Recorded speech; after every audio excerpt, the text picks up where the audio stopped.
Hey, what's up? It's me again, the Jag, doing a back-to-back review. What's this one about? This is about a movie, T-34, Tank 34. This is Russian, based on World War II, and I know what you're saying. I know what you're saying. And before we get into the review, let me just say, hi guys, with everything that's going on now with Ukraine and Russia, it's very easy to have this hate. It's very easy to have this discomfort of seeing a Russian movie or doing anything related to Russia. But this is not what this is, all right? This is based on World War II with, I'm going to pause it right now, with the Russian people, okay? The Russian people and the Russian government is two different entities. And just like the United States, when my country comes calling and says, we need you, Jose, I'm going to do it because I'm a United Stater. I know what that means in American. And I'm not going to let my country hang. Same way we went into Afghanistan, no different. Iraq, no different. Syria, Colombia, Vietnam, all that shit. We have created our own parallels. But that's not going to deter me or stop me from enjoying a good movie. And T-34, with its flaws that we'll get into later, is a good movie. It's based off the Russian battle with the Germans, and the Germans in Russia tearing up their country. And the Russians did that scorched earth, backing out, and every turn you had the Germans in there, the Nazis. And this is this movie. And what I love about this movie is that I've never seen a movie on war strictly based off of tanks and the way they maneuvered, and a lot of the nuances you really don't see even today. The one closest to a tank movie was Fury with Brad Pitt, and I'll do a review on that because I really like that. But this one, I've never seen anything like this, as you can see from the visuals. And I'm doing your snippets and cuts so you can get that whole feel to it, because I love this movie. Especially this scene here with just how the director envisioned how he's going to do those battles. And he drew it from real life. He drew it from experts giving him firsthand experiences and how it'll be if you're encased in a steel structure and something hit it. The noise, the reverberation that you're going to get in that structure inside that tank is going to be ear deafening, if not concussion based. It's going to knock you out with just the force of that missile gun hitting you. You're going to feel it, and I'm going to show you right now. I'm going to just let this play a little bit so you can see what I'm talking about. The battles, the special effects. This director put a lot into getting it right. Check this out.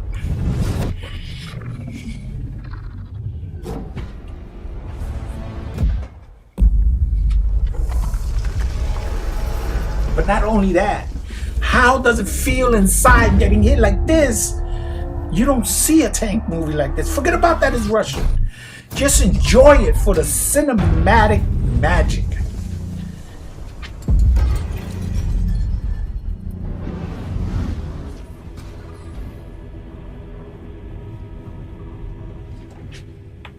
It's amazing. It's to me, this whole thing, I'm going to freeze it right here. It's just amazing how you can see the sheer will and thought that was put into this. And I love it. I 100%, like I said, it has its flaws.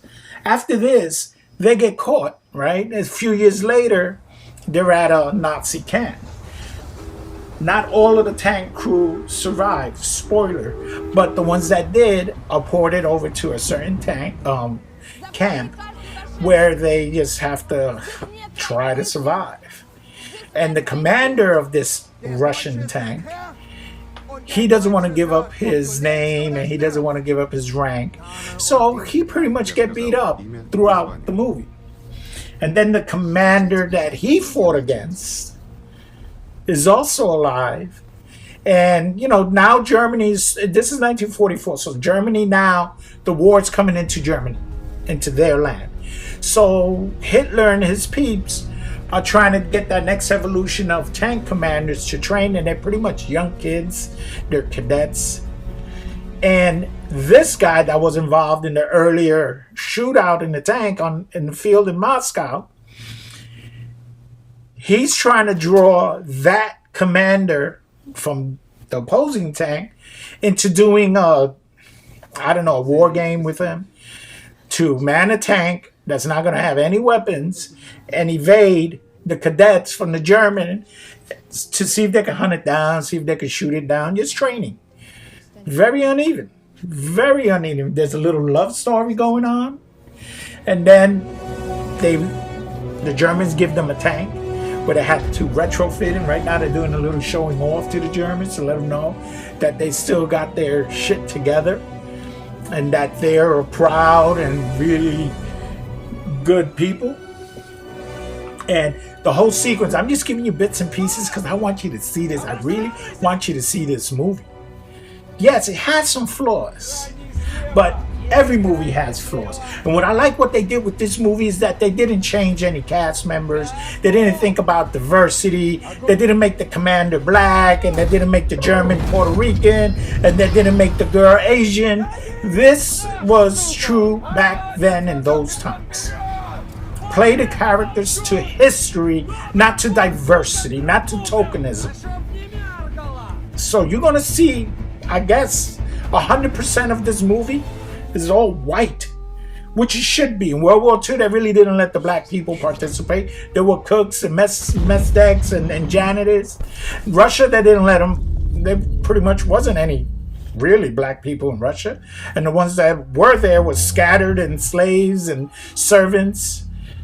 The Germans surely didn't have any black people, Asian people, Jewish people, Irish. It was either the Aryan race or nothing. So this is true to what it is. And that's what I loved about it. It was a pure movie made to entertain me. Nothing else. And they succeeded. And the Germans, they break out. The Russians, they break out. And they do their thing. I'm not going to give it away.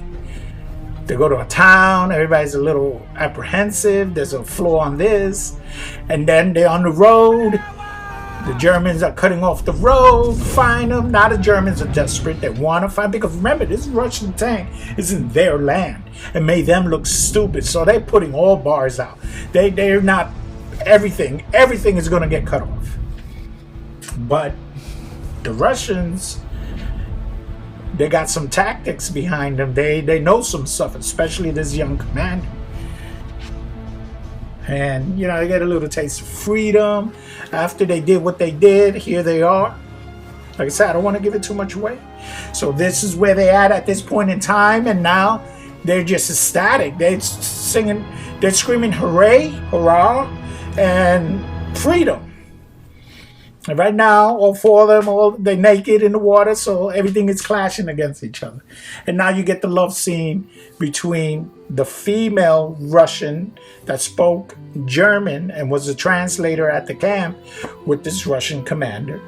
And they got a little thing brewing, and now they're going to take it to the next level. Pure love, but the whole essence of this scene, everything. I had to take the original music out because of copyright, of course. So I put my own dub in there. But you gotta see it because it's absolutely amazing. Like I said, the whole sheer of the tank battles, the whole sheer of the effects, and the humanity involved, even from the German side. Sometimes you felt a little sorry, like, yo, you just got your ass served to you, man. You need a hug. But everything involved on that just made it. And this scene here with the original music, absolutely fantastic. This part here that you're listening to is quiet. All you hear is the music. There's no crickets, there's no sounds, there's no sound of the tank, there's nothing. There's just pure adrenaline. And you're like, oh shit, they caught him, they got him, they know where they're at. And I'm not going to give it away after that because I want you to see that battle. I want you to see the Germans with the Russians in 1944. Is this a true story? I don't know, but he adapted from a few places. And he did his little research, especially the battles with the tank and the weakness of the tank. So what do I think? I love it, and I love it. It's already out in 4 languages. There's the original, which was German and Russian together, there's subtitles. And then there's the all Russian version, which I like. So when the Germans are speaking, you hear the narrator, the overdub in Russian. And then there's the American version, which, you know, you don't want to read. You can see, you can hear that's really lame, 2-dimensional voice acting. It's like 2 guys played all the characters. And then I think there's a Polish version out, I believe. I'm not sure. But there's 4 different versions of this. And then there's the director cut, which is the one I'm presenting you chopped up. Then there's the theatrical cut. I suggest do the director's cut. But it's a great movie. It's fun time. Get rid of that hate and see a good tank movie. Remember, the enemy of my enemy is my friend. That's just the way life works. And back then, we dealt with Stalin. And Stalin killed millions of people, especially his own. We dealt with all those bastards. No different than now. We have to deal with them now. The Russian people is different than the Russian government.